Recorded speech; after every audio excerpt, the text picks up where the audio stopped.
नमस्कार, स्वागत है न्यूज 21 में। मैं हूं आपके साथ हर्षदा जोशी और अब खबरें अन्य राज्यों से।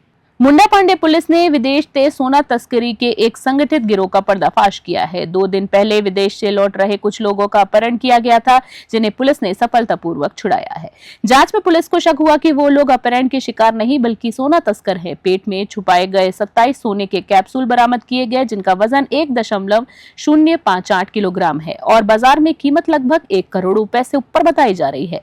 अभी एक आरोपी के पेट से 2 कैप्सूल निकाले जाने बाकी हैं। पुलिस ने इस मामले में गिरोह के 4 सदस्यों को गिरफ्तार किया है। ये गिरोह फाइनेंसर, ट्रैवल एजेंट, डॉक्टर समेत अन्य लोगों के साथ मिलकर काम करता था। मुरादाबाद से ब्यूरो रिपोर्ट। देखिए, जैसा कि आप सभी अवगत हैं, थाना मुंडा पांडे में एक किडनैपिंग की सूचना मिली थी और उस सूचना पे तत्काल कार्रवाई करते हुए एसएचओ मुंडा पांडे अपनी टीम के साथ घेराबंदी की। उनके चौकी क्षेत्र रोंडा झोंडा में जो किडनैपर्स थे उनको स्पॉट किया गया। उनकी 2 गाड़ियां थी। उन्होंने 2 गाड़ियों से 6-7 लोगों का किडनैपिंग किया था और किडनैपिंग करके जब वो जा रहे थे तो रास्ते में एक जुल्फ़िकार, जो जिस गाड़ी में लोग आ रहे थे गाजियाबाद दिल्ली से, जिनका किडनैपिंग हुआ था, उस गाड़ी का जो ड्राइवर था वो कूद करके बाहर निकल गया और उसने पुलिस को फ़ोन की थी। और जिन 2 गाड़ियों में लोग थे, ये सारे लोग एक जगह पे स्पॉट हुए और जो किडनैपर्स थे वो भी साथ में थे। पुलिस को देखते हुए उन लोग वहाँ से भागे और भागने के बाद पुलिस ने उनका पीछा किया।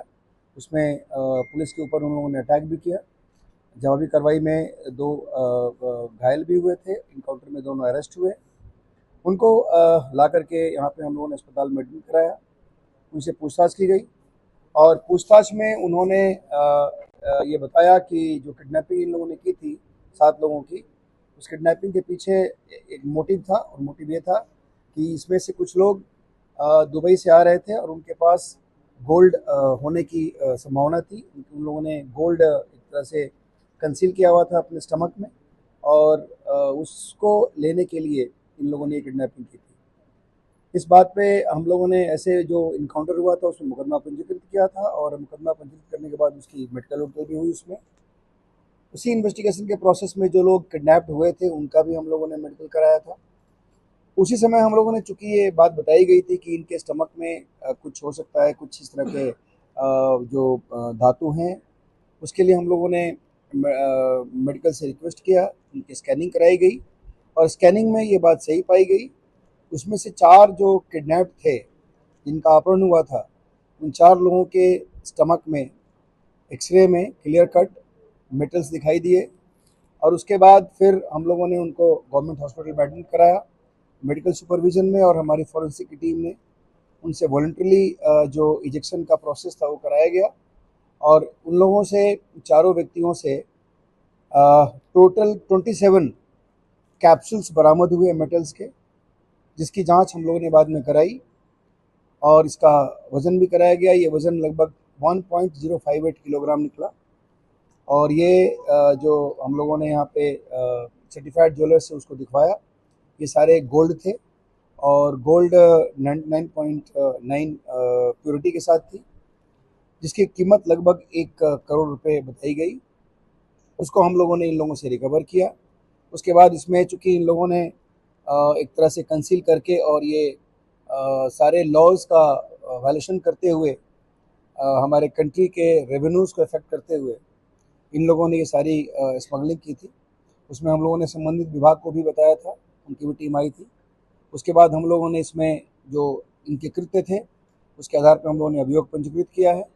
इनको गिरफ्तार करके चारों को जेल भेजा जा रहा है। इसमें जो एक व्यक्ति है मुतल्लिब, इसमें चारों का नाम, एक का नाम मुतल्लिब है, दूसरे का नाम शान आलम है, तीसरे का नाम अजरुद्दीन है और चौथे का नाम जुल्फ़िकार है। ये सभी टांडा रामपुर के रहने वाले हैं। इसमें जो मुतल्लिब है उसके स्टमक में अभी भी संभवतः 2 इस तरह के कैप्सूल्स अभी स्टक हैं, इसको हम लोग रिमांड में लेकर के और उसको फिर वॉलंटरीली इजेक्ट कराएंगे। बाकी अभी तक 27 हमारे पास रिकवर्ड हो चुके हैं। इन लोगों के पास से कुछ फर्जी आई कार्ड्स भी मिले हैं और इस फर्जी आई कार्ड्स को ये लोग हमेशा जब भी कहीं अगर पकड़े जाते थे तो उस वहाँ से बचने के लिए ये लोग उस आई कार्ड्स का यूज़ करते थे। बेसिकली एक बहुत बड़ा गैंग है और इनके द्वारा ये बताया गया कि ये लोग 15 से 30 हज़ार रुपये तक के एक ट्रिप के भाड़े पर जाकर के ये काम करते थे। 30 हज़ार रुपये इनको मिलता था। बाकी इनके फाइनेंसर्स हैं, इन फाइनेंसर्स के भी नाम 7-8 लोगों के नाम हम लोग के पास आए हैं। फाइनेंसर्स बेसिकली इनको फाइनेंस करते थे और पूरी इनके ट्रैवल की व्यवस्था करते थे। ये लोग साल में लगभग 6 से लेकर के 10 बार तक जाते थे और केवल 8 से 10 दिन के पीरियड में ये पूरा इनका ये काम ये करते थे। इसमें जो इनके फाइनेंसर्स हैं, कुछ डॉक्टर्स भी इसमें इन्वॉल्व हैं, कुछ ट्रैवल एजेंट्स भी हैं। इस प्रकार ये बहुत ही एक ऑर्गेनाइज क्राइम हायर लेवल पे किया जा रहा था। इसको हम लोगों ने अभी पकड़ा है और इसमें बाकी जिन लोगों के नाम सामने आए हैं, इस गैंग में जितने और लोग हैं उन लोगों के बारे में हमारी टीम लगी हुई, छानबीन की जा रही है और बाकी जो लोग हैं बहुत जल्दी उनको नैप किया जाएगा। इसमें अन्य जो गैंगस्टर वगैरह की कार्रवाई वो भी की जाएगी, प्रॉपर्टी अटैचमेंट की भी कार्रवाई की जाएगी। सर, किस विभाग का आई कार्ड था इनके पास? नॉर्मल आई कार्ड था, जो इनका नहीं था बल्कि दूसरे किसी का था।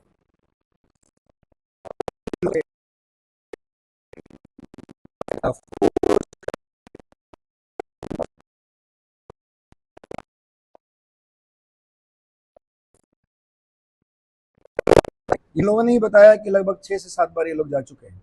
सर, जो फाइनेंसर हैं वो यही मतलब आपके लिए अन्य से? नहीं, फाइनेंसर्स के अभी बहुत लोगों के नाम हमारे पास आए हैं। अभी इन्वेस्टिगेशन के हिसाब से उनका नाम डिस्क्लोज करना ठीक नहीं है। वो लोग आसपास के ही हैं और जहाँ के रहने वाले वहाँ के भी। सर, जो अपहरणकर्ता थे इनके, तो उन्हें कैसे इन्फॉर्म हुआ था कि वहाँ से घूम? देखिए, इसमें बेसिकली जो टांडा जगह है इसके बारे में ये बहुत इनफेमस है इस तरह के केसेस के लिए और वहाँ का एक व्यक्ति था उसमें अपहरणकर्ता में, उसके पास इस तरह के इनपुट्स थे।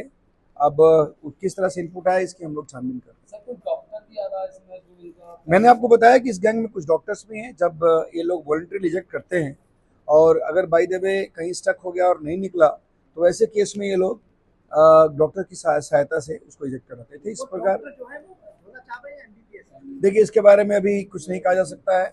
डॉक्टर्स की जानकारी हुई है, हम लोग छानबीन करेंगे और फिर उसके बाद बता पाएंगे।